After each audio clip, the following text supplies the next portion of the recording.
Bismillahirrahmanirrahim. Assalamualaikum warahmatullahi wabarakatuh. Alhamdulillah para pemirsa Husnul Maria Official atau CM Official. Kali ini saya ingin sedikit memberikan pengantar. Waktu itu kita punya video melalui Zoom dengan kolega saya, sahabat saya dari Universitas Sumatera Utara. Ya, hasil penelitian beliau tentang Selat Malaka itu luar biasa. Ya, sayangnya ada persoalan teknis, terutama dari suara saya sebetulnya. Jadi bukan suara dari saudara saya, kolega saya yang ada di Medan, di Sumatera Utara, di Universitas Sumatera Utara, saudara Rosemary, ya, dosen dari ilmu politik di USU Medan. Nah, bahasan yang kita waktu itu bahas adalah bicara tentang kebijakan Selat Malaka. Ini sangat menarik di dalam konteks bagaimana sebetulnya posisi mapping Indonesia di dalam konteks Selat Malaka, karena ini sebetulnya perebutan juga ya dari wilayah, dan terakhir kan ada penandatangan yang FIR dan sebagainya. Sebenarnya FIR itu sejak 95 dan tahun 2005 itu sudah nggak jelas siapa yang mendapatkan dana dan sebagainya. Jadi wilayah udara dikuasai, sekarang kita bicara negara lain gitu ya, Singapura kalau FIR-nya itu. Nah, ini wilayah Selat Malaka juga ternyata sama. Wilayah Indonesia sebetulnya itu paling panjang kalau di Selat Malaka, ya. Nah, sementara wilayah Singapura itu kecil sekali, tapi hasilnya tetap Singapura mendapatkan keuntungan yang lebih besar, yaitu nanti dalam konteks ini wawancara dengan diskusi dengan apa yang disampaikan oleh saudari saya Rosemary, kayak gitu ya. Berapa dana yang bisa diambil atau revenue, government revenue. Singapura bisa sampai 40 triliun, Indonesia cuma mendapatkan 1 triliun. Tapi ini urusan uang. Urusan yang lebih penting lagi adalah isu kedaulatan. Kalau kita bicara kedaulatan wilayah laut, sebetulnya ini luar biasa kalau kita balik lagi kepada sejarah, ya, bagaimana Perdana Menteri Juanda waktu itu yang memperjuangkan bagaimana wilayah Indonesia termasuk laut-laut Indonesia. Seringkali karena dianggap itu bukan alki bukan alki wilayah laut dalam negeri, tapi itu berhubungan dengan internasional. Tapi nggak apa-apa karena itu nanti ternyata masih tetap melewati wilayah Indonesia. Nah, di sini letaknya diskusi dan dialog saya bersama dengan Rosemary, dan karena suara saya itu tidak bagus waktu itu, ada masalah teknis, maka ini sebagai satu introduction. Nah, nanti suara Rosemary saja yang akan muncul di dalam video ini. Mudah-mudahan apa yang kita sampaikan ini menjadi sangat penting bagi kebijakan terutama pemerintah, terutama Departemen Pertahanan. Jadi menempatkan kedaulatan Indonesia terutama wilayah lautnya di dalam konteks itu. Untuk apa? Untuk kedaulatan negara Republik Indonesia. Karena melalui laut itu mudah sekali terjadi trafficking, drug trafficking, human trafficking, dan segala macam. Yang illegal logging juga larinya melalui itu. Kemudian illegal fishing juga seperti itu. Ada mahasiswa S3 saya yang juga jenderal, dia menulis tentang illegal fishing di Natuna. Dan apalagi pembangunan pertahanan dari negara luar juga di utara Natuna. Ini semua persoalan-persoalan yang kita hadapi oleh bangsa ini. Mari kita bahas dengan baik bagaimana kita berdialog supaya persatuan Indonesia, kerakyatan, kedaulatan Republik ini bisa dipertahankan, dan untuk kesejahteraan melindungi segenap tumpah darah Republik Indonesia. Ikuti terus Husnul Maria Official atau CM Official. Mudah-mudahan apa yang kita sampaikan berguna untuk kita semua, mencerdaskan kehidupan bangsa. Kalau kami salah, kami mohon maaf. Assalamualaikum warahmatullahi wabarakatuh.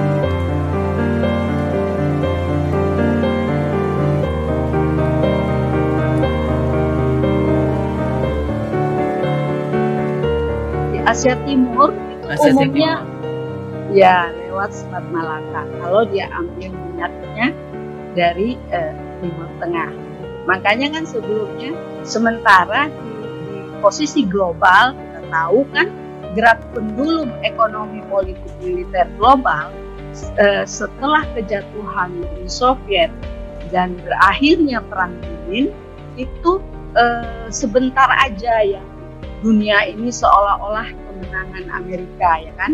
Tidak ada lagi bipolar. Amerika lah satu-satunya adidaya dunia, tapi enggak, dipelajari kan multipolar dan justru polarnya itu bergerak ke Asia Timur. Sebutlah Jepang, Korea Selatan, Taiwan, ya kan? Kemudian muncul Cina dengan Deng Xiaoping, reformasi Deng Xiaoping.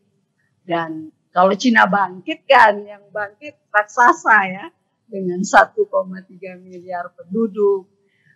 Kemudian pertumbuhan ekonominya dalam 20 tahun memang menakjubkan gitu. Jadi beda dengan kalau Jepang bangkit, Korea Selatan bangkit, besarannya, magnitude-nya tentu tidak sedahsyat Cina bangkit gitu. Jadi Asia Timur ini mulai jadi buah bibir, dan abad Atlantik jadi bergeser ke abad Asia Pasifik. Tapi kemudian memang perkembangan yang ada juga sudah menunjukkan kalau Asia Timur dia kan tekanannya lebih ke lautnya itu Pasifik, kurang menyentuh Samudra Hindia. Betul. Tapi kalau di konsepsi Indo-Pasifik itu dua-dua samudra terangkum. Ini di saya gambarnya hilang. Nanti bisa dikirim juga, Iya ya. gambarnya supaya pemirsa juga bisa melihat dan mempelajari. Tadi kan menarik kalau yang Selat Malaka, sementara yang Samudra Hindia, atau kita kadang-kadang menyebutnya juga Samudra Indonesia, namanya Samudra Hindia. Itu India yang luar biasa di dalam konteks penguasaan. Tapi nanti mungkin kapan-kapan kita bicara yang Samudra Hindia. Sekarang di Selat Malaka sendiri, bagaimana sekarang perkembangan penguasaannya? Apakah Singapura lebih dominan atau Cina langsung yang dominan di situ? Bagaimana itu? Ini tidak terlepas memang keberartian Selat Malaka ini harus dilihat dari konstelasi yang ada di perpindahan itu tadi ya, dari abad Atlantik ke abad Asia Pasifik, kemudian Indo-Pasifik. Nah, kalau Selat Malakanya ansih, memang sekarang yang paling banyak berperan itu Singapura. Lalu lalang kapalnya saja, itu kapal tankernya 600 itu per hari dengan beratan itu 3.400 ton satu kapal yang lalu lalang di sana. Dan itu semua kontrol nyaris ada di Singapura. Memang Kementerian Perhubungan kita bilang Indonesia pelan-pelan akan mengambil alih pandu kapal. Tapi yang kami lihat di lapangan ternyata tidak demikian. Kenapa? Karena untuk memandu lalang kapal itu kan diperlukan sertifikat IMO ya, International Maritime Organization, harus punya sertifikat mereka. Nah itu kita hanya sedikit sekali. Bayangkan sementara bibir Selat Malaka itu paling banyak menyentuh Indonesia, ada satu sumber yang mengatakan bahwa itu menyentuh kita sampai 70%, ada yang 80%. Kalau Singapura, only a few. Pulau kecil gitu aja ya. Ya, Malaysia juga ada, tapi jelas kitalah yang paling panjang. Jadi kenapa lalu lalangnya justru ada kontrol di Singapura, ya dengan alasan peralatan, dengan alasan SDM-nya, yaitu tadi yang memiliki sertifikat untuk pandu kapalnya. Ini ada data yang juga harus dicek and recheck. Saya kerap melakukan hal ini, tapi agak sulit memang dapatnya karena satu data mengatakan bahwa 40 triliun per tahun itu masuknya ke Singapura. kita cuma 1 triliun untuk pandu kapal. Memang ada beberapa masalah keamanan seperti perompakan, kemudian illegal fishing, ya, itu banyak ditangani oleh Angkatan Laut Singapura daripada Indonesia.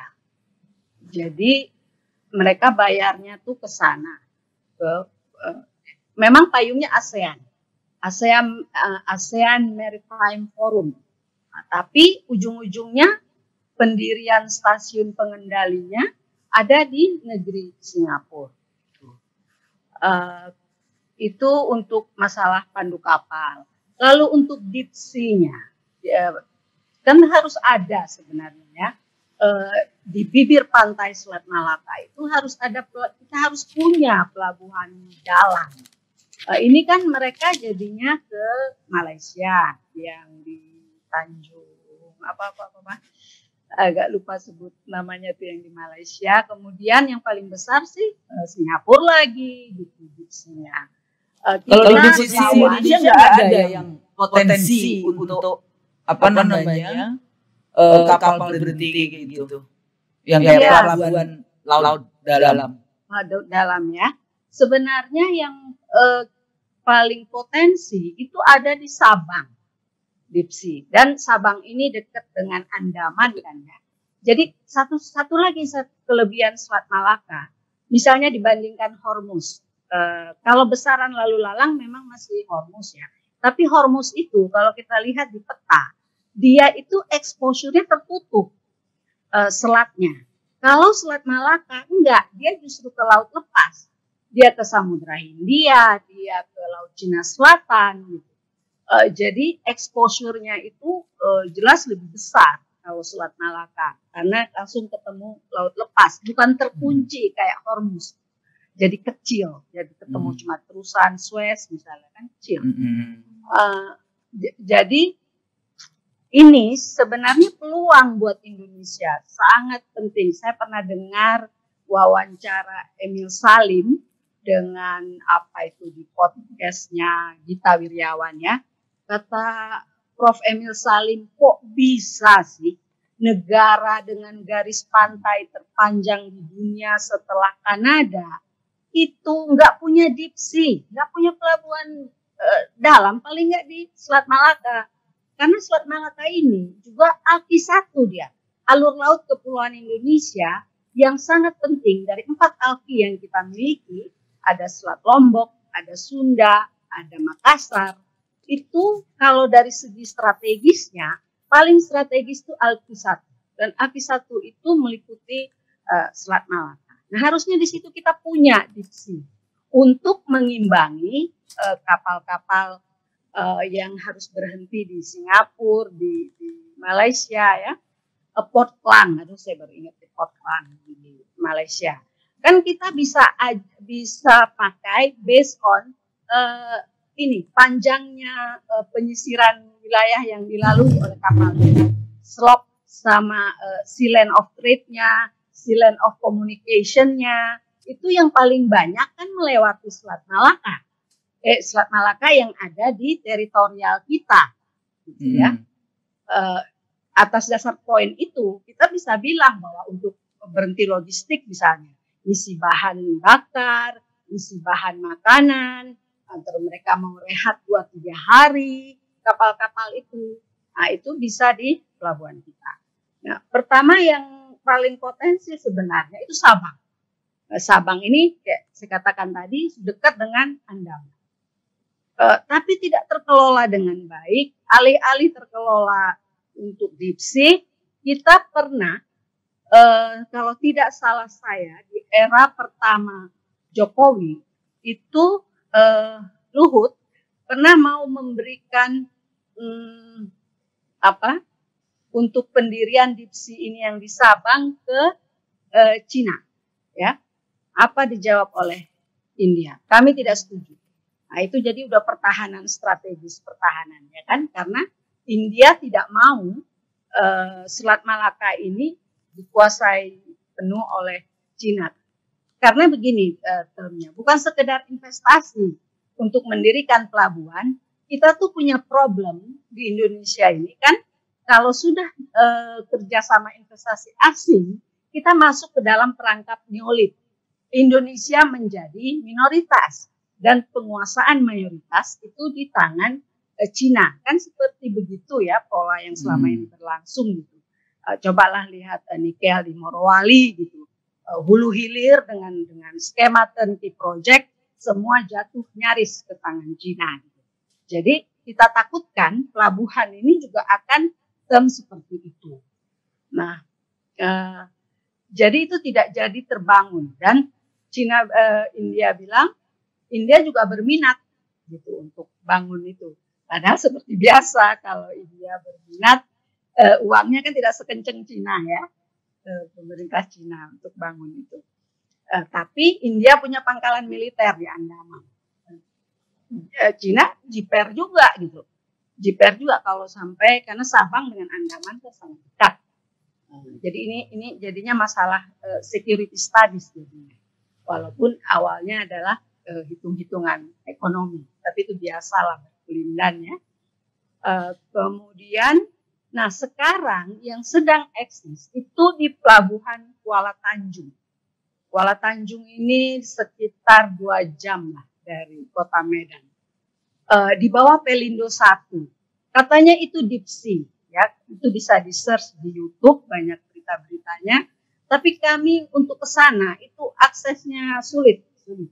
Nah, di Kuala Tanjung ini yang kemungkinan Cina berinvestasi, tapi sampai saat ini tidak ada kejelasan. Kami sulit sekali menemui kejelasan apakah Cina mayoritas di situ untuk mengelola pelabuhan ini. Jadi Pelindonya, Pelindo 1 ya, ini cerita belum dilebur ya. Karena 2 hari yang lalu saya baru dapat data bahwa semua pelabuhan di Indonesia dilebur jadi 1. Jadi tidak ada lagi Pelindo 1, Pelindo 2, Pelindo 3 gitu. Nah ini cerita waktu sebelum dilebur. Saya nggak tahu apa nasibnya nanti kayak lembaga penelitian kita ya, semua nyebur ke BRIN. Jadi, nah itu juga selain Cina memang masuk ada Denmark, ada Inggris, kemudian satu negara Eropa lainnya lah. Jadi ada beberapa negara yang terlibat di Kuala Tanjung. Itu strategis karena itu Selat Malaka. Problemnya ada begini, kenapa sih kita ketakutan banget kalau itu sampai dikelola Cina? Ya, problemnya gini, kita belajar dari Laut Cina Selatan. Itu pelabuhan-pelabuhan yang didirikan oleh Cina di Spratly, sekalipun itu dalam konflik, di Paracel, yang sampai Filipina marah, kayak di Pulau Scarborough sebutnya, itu kan dia bareng sama pangkalan militer. Akhirnya dia deploy, dia sebar itu kapal ini, tapi kapal perangnya. Jadi Cina ini punya kebiasaan dan itu bukan sekedar tuduhan, sudah ada buktinya, sudah ada foto-foto satelit yang menunjukkan betapa pulau-pulau sengketa yang ada di Laut Cina Selatan yang akhirnya didirikan pelabuhan sehingga ada julukan String of Pearl, untayan dari pelabuhan-pelabuhan itu bareng sama pangkalan militer. Gitu. Jadi nggak fair.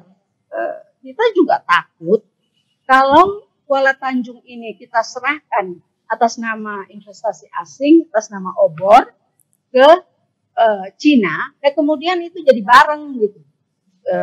Kita bisa bilang Indonesia tidak pernah mengizinkan ada pangkalan militer asing di wilayah kita. Itu kan di atas kertas. Kalau kerjanya ada di lapangan ya. Kalau yang sudah puasa kayak apa sekarang yang terjadi di Sri Lanka kan ya, yang pelabuhannya Amban Kota, ya kan, yang akhirnya dikuasai 96 tahun oleh pemerintah Cina. Nah, ini dan problemnya adalah sangat tertutup, sulit kali kita untuk menembus. Sebenarnya bagaimana cara kerja Kuala Tanjung ini? Kita juga tidak ingin menuduh ya. sebelum data-data kita lengkap gitu. Tapi tolonglah pemerintah pun terbuka. Bahkan untuk satu riset universitas aja itu sulit mendapatkan. Bagaimana sebenarnya sudah kepemilikan Kuala Tanjung? Masih Pelindo 1 kah yang mayoritas? Kan di dalam hukum pasar bebas, sekalipun dibilang itu cooperation, pasar bebas itu adalah saling menguntungkan, basisnya adalah neolib kerjasama, tetap aja tunduk pada hukum logika mayoritas. Siapa yang menguasai mayoritas, yang minoritas kan tidak bisa ngomong apa-apa. Itu kan hukum besi perusahaan. Dan neolib itu yang bekerja kan logika kapital. Siapa yang paling banyak taruh duit di situ?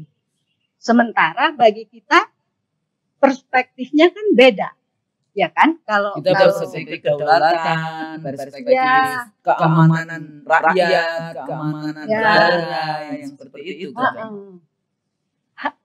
Itu semua harusnya kan dikedepankan ya. Dan di atas semuanya itu kemana muaranya? Muaranya adalah aset-aset strategis bangsa, apalagi Selat Malaka yang kita tahu negara-negara besar tergantung pada Selat Malaka itu, sebutlah Cina, Jepang, Korea Selatan ya untuk security energinya. Kenapa itu tidak kita kelola sendiri untuk jadi posisi tawar kita menghadapi negara-negara itu? Gitu loh, salahkah itu? Terus itu dibilang apa, sikap nasionalisme yang membabi buta, yang harus jatuh ke chauvinis. Enggak lah, ketika ada aset yang begitu berharga, kemudian kita mau itu dikelola sendiri dan menaikkan posisi tawar Indonesia dalam menghadapi Cina, salahkah itu? Itu kan yang benar, itu kan kepentingan nasional kita. Kepentingan nasional, di situ letaknya sebetulnya. Ada nggak keberpihakan itu? Ada nggak? Sekarang hitung-hitungan sederhana saja lah kalau untuk bicara investasi. Karena obor itu kan dua hal obor ini. Dia kalau dalam hal berinvestasi, dia menerapkan neolib. Pelajari proyek-proyek yang diinstal ke dalam obor Cina. Ya, dan Cina dalam obor menghindari multilateral approach. Dia nggak mau tuh ada 165 ya negara dalam obor. Ya kan? Tapi kita didekati G2G. Satu persatu didekati. Dan term and condition apply dari obor itu beda-beda tiap negara. Tergantung negara itu dalam bernegosiasi. Kayak kita negosiasi dengan dengan kereta api cepat Jakarta-Bandung. Itu kan negosiasi yang konyol.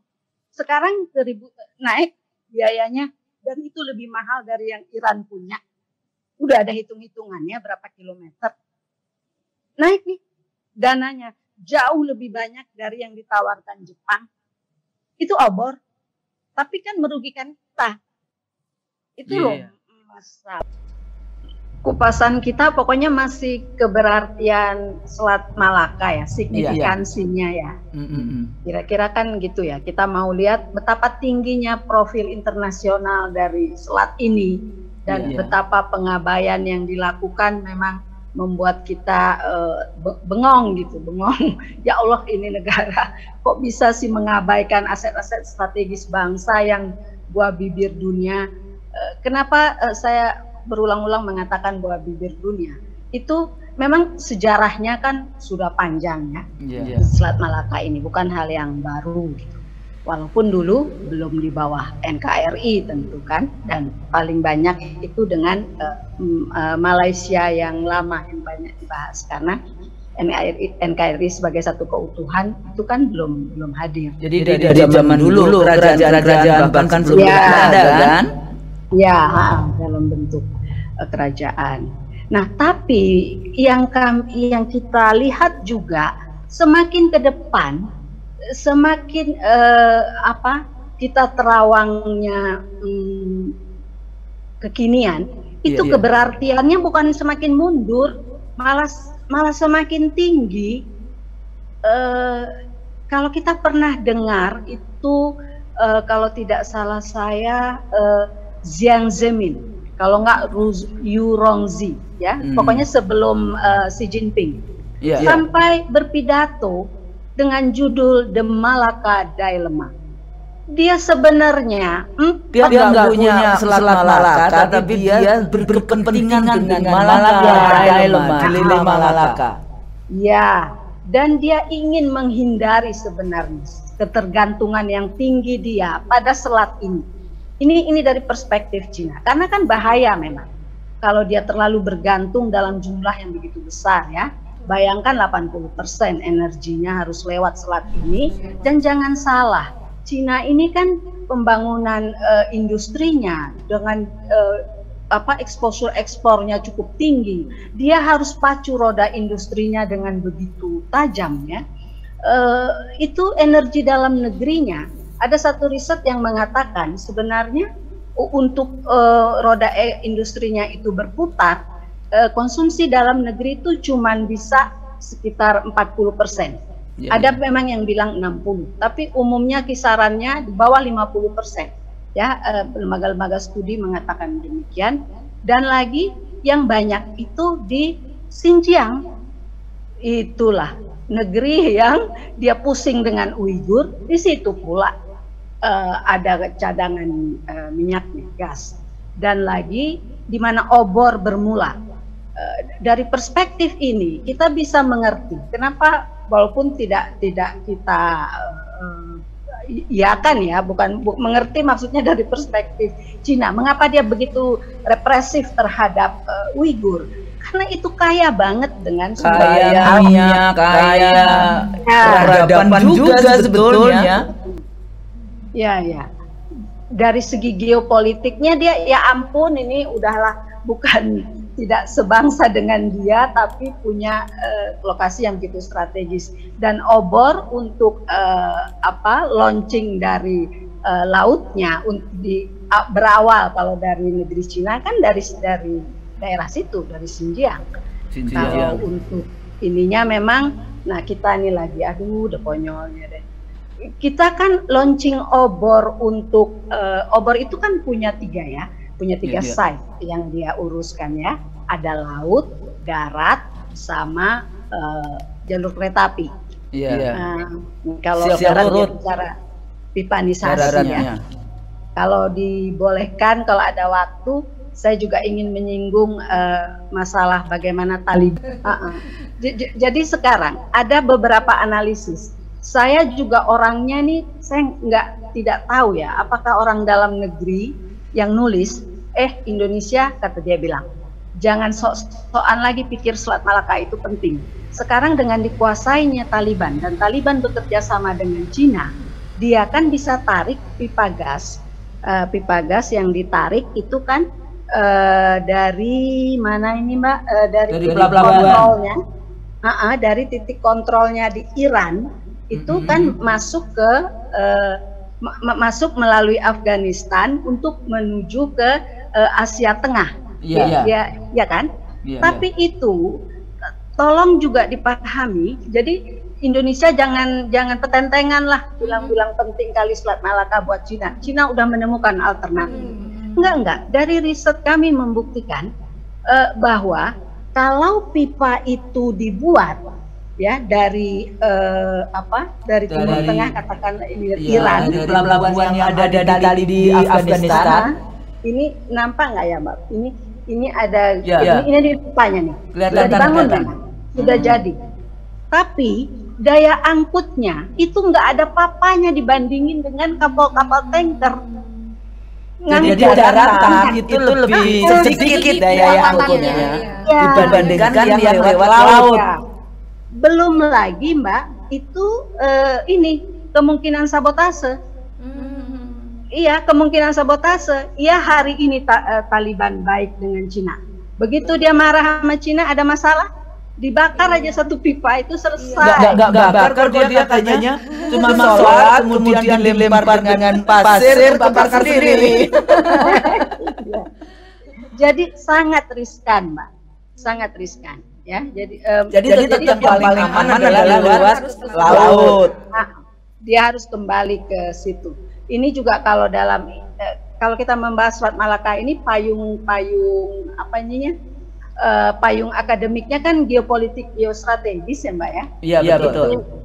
Itu dia harus tahu apa itu street view dalam satu gambaran geografis, apa itu map view. Nah, balik ke apa yang harus dilakukan oleh pemerintah kita. Dia itu harus melihat Selat Malaka sebagai map view, jangan hanya street view. Apa itu street view? Street view itu kan gambaran real di lapangan. Ya udah, ini ada selat nih di Pulau Sumatera. Selatnya mah kecil, cuman 600 km, terus banyak dangkal-dangkalnya lagi gitu. Pandangan alami manusia, terus ada kondisi kehidupan di sekitar situ, masyarakat, nelayannya miskin, ya udah kita makmurkanlah. Cuma itu level kesadaran. Ini yang terjadi dengan pemerintah kita sekarang. Harusnya dia beranjak. Itulah yang namanya geopolitik, ya kan? Geopolitik itu kan kondisi geografis yang dipotret dengan kepentingan politik satu negara. National interest. Ya, kepentingan. UNCLOS itu kan geopolitik. Betapa cerdasnya Juanda 1957, lalu terus di follow up oleh Mukhtar Kusuma Atmaja. Ruslan Abdul Ghani dulu, Juanda dulu dengan Ruslan Abdul Ghani di UN-nya. Ya, Ruslan Abdul Ghani. Terus Mukhtar Kusuma Atmaja dengan ZEE. Itu kan UNCLOS goalnya kan di tangan Kusuma Atmaja. ZEE, zona ekonomi eksklusif laut. Betapa wilayah kita bertambah. Jadi tadi Mbak, peta yang Mbak tunjukkan itu kan kalau ada garisnya putus-putus itu ZEE berarti. Jadi hak untuk berdaulat. Kalau dia garisnya hitam panjang tidak ada putus-putus itu kedaulatan. Jadi teritorial. Ya, ZEE yang satunya lagi kedaulatan. Iya. Tapi apapun itu, ZEE itu kan duit. Kita bisa mengeksplorasi, kita bisa mengeksploitasi. Tapi rezim sekarang berpikirnya utang luar negeri saja. Padahal bisa jadi tolak tarik loh. Kalau kita punya dipsi, kita bilang sama kapal Cina, kamu melintas paling banyak lewat ZEE kita loh. Kamu paling banyak lewat teritorial kita loh. Itu namanya kita punya bargaining power. Ya, kita kelola sendiri. Itu sih yang kita harapkan. Jadi map view itu kan gambaran model spasial yang dia punya bigger picture gitu. Dia punya helikopter view terhadap geografinya. Dan di balik itu narasi yang dibangun dari map itu tadi kan. Nggak cuma sekedar potret orang miskin, nelayan miskin, pulau yang kapal jalan, tapi di balik itu ada kepentingan apa? Itu kan membantu kita memetakan masalah, berpikir lebih strategis jangka panjang, karena menyajikan lensa yang lebih luas dan dinamis. Selat Malaka di masa Perang Dunia bipolar bagaimana wujudnya? Selat Malaka di masa Asia Pasifik gimana wujudnya? Pivot pointnya Obama kan lebih ke Asia Pasifik. Kemudian di Trump, di Biden kan lebih ke Indo-Pasifik. Itu kan harus diformulasikan ulang cara pandang. Dan sekarang juga ada ini. India sekarang juga sebagai satu kekuatan yang penting. Dan karena kenapa Indonesia lebih tambah yang ke depan kita tambah penting. Misalnya kenapa Indonesia sebenarnya lebih fit dengan Indo-Pasifik daripada Asia Pasifik. Karena Indo-Pasifik itu kan merangkul Samudra Hindia dan Pasifik. Dan Indonesia kan satu-satunya negara di Asia yang punya dua pijakan sekaligus. Saya pernah ungkap ini kan Bu Kusnul waktu bicara di UI itu. Ya, di acara kita di MPR ya, National Interest. Dia profesor di American University. Itu Indonesia katanya. Dia punya kaki di dua-dua samudra, dan itu samudra masa depan. Bukannya Atlantik yang zaman dulu, bukan. Yang sekarang ke depan dunia akan bicara dua samudra. Dan ke depan ini maritime power lebih berperan. Kekuatan-kekuatan maritim itu akan lebih mendominasi peta ekonomi politik global. Coba kita lihat, Cina ketika dia membangun militernya, Cina itu kan angkatan laut. Sebagai dia lautnya cuma berapa, pantai lautnya bukan di itu ya, bukan ada Jepang di situ, ada Taiwan di situ, ada ASEAN di situ. Dan kalau kita potret street view dia, kan itu yang paling banyak gurun, daratan, iya kan? Tapi kenapa proyeksi militernya adalah proyeksi maritim? Karena dia pelajari ke depan ini maritim yang akan lebih berbicara. Prancis juga bukan negara maritim, tapi dia kekuatan maritimnya salah satu yang terbesar di dunia. Kenapa dia ngamuk dengan AUKUS ketika si Australia memutuskan ininya kan, pesanan kapal selamnya kan? Iya betul. Oke lah, dia terima dari Amerika karena ada nuklirnya. Tapi terlepas dari itu teknologi kapal selam dia cukup maju.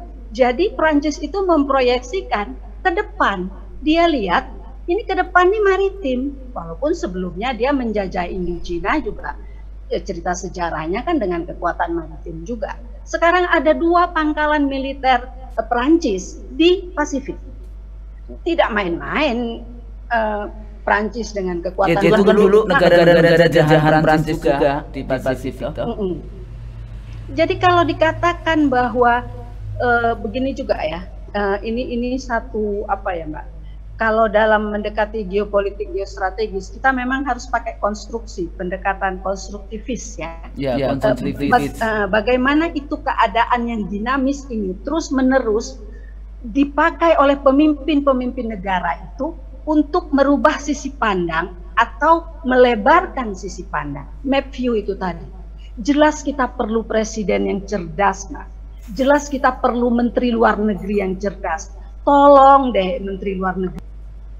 Profil internasional kita tinggi kan Mbak. Jadi kalaulah pengambil keputusan itu tidak aware dengan keadaan kondisi objektif bangsa yang memang 70% kita perairan. Sama sekali kita tidak mengecilkan arti pertanian, arti darat ya.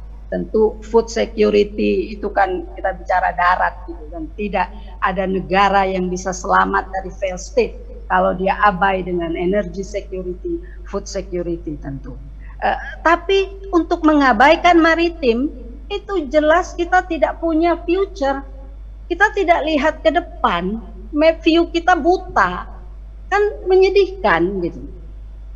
Kita mempelajari poros maritim dunia. Sebenarnya di awal-awal Jokowi, kami yang melototin sea power ini, maritime power, sea power untuk Indonesia ya, kita seneng gitu waktu dia bilang kita terlalu lama memunggungi laut, ya kan? Terus dia masuk dengan poros maritim dunia, Indonesia sebagai poros maritim dunia. Sekarang udah 7 tahun, kira-kira bagaimana ini? Aduh Mbak, nggak ada Mbak. Memang tol laut itu lebih ke inward looking, sementara geopolitik dia lebih outward looking. Tapi it's okay, kita benahi dulu yang di dalam. Misalnya logistik, ya kan? Ini udah bawa sapi dari NTT ke Jakarta, pas balik kosong kapalnya. Ya costly lah, ya mahal lah. Itu kan diperhitungkan nanti ini kapal balik supaya ekonomis, dia bawa apa ke NTT, jangan tuh balik kosong. Akhirnya masuk lagi sapi impor Australia. Jadi bahasanya katanya lebih murah. Garam juga dari Australia lebih murah. Ya itu Mbak, karena waktu baliknya tidak dipikirkan. Balik bawa apa? Ya kalau kapal kosong ya jelas mahal. Uang minyaknya sama. Itu ada sebenarnya Mbak, juga pengabaian, kerjasama sama kampus nggak jalan. Kami punya riset ITS tentang itu. ITS kan punya perkapalan kan? Betul. Itu dia riset Mbak. Tapi UI sekarang katanya nggak mau ke sana. Iya ya. keekonomiannya dipelajari, bisa jalan. Ini alih-alih poros maritim dunia kita jalan, enggak, alih-alih kita masuk sepenuhnya ke dalam skema obor. Obor itu kan kepentingan nasional Cina mengeksploitasi. Kita kan beda. Kalau Cina bergerak, dia proyeksinya kan global power.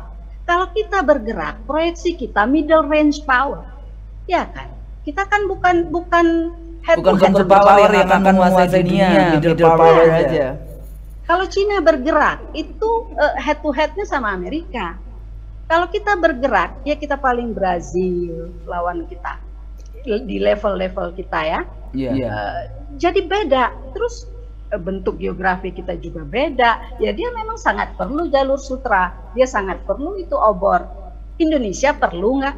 Itu salah satu kekonyolannya itu kereta api cepat Jakarta-Bandung. Apa itu nggak proyek konyol tuh? Mahal, numpuk utang, masuk ke obor. Jadi poros maritim dunia yang kami pelajari tidak jalan. Yang jalan obor. 2019 Luhut pergi ke Beijing menandatangani 128 proyek. Itu hampir 2.000 triliun jumlahnya. Memang belum dieksekusi. Sebagian masih MOU. Ya itu kita serahkan, Mbak, posisi-posisi strategis untuk kerjasama energi, kerjasama pertanian, PLTU, PLTA, pokoknya disitulah energy security kita, food security kita, semua Mbak masuk ke dalam proyek obor.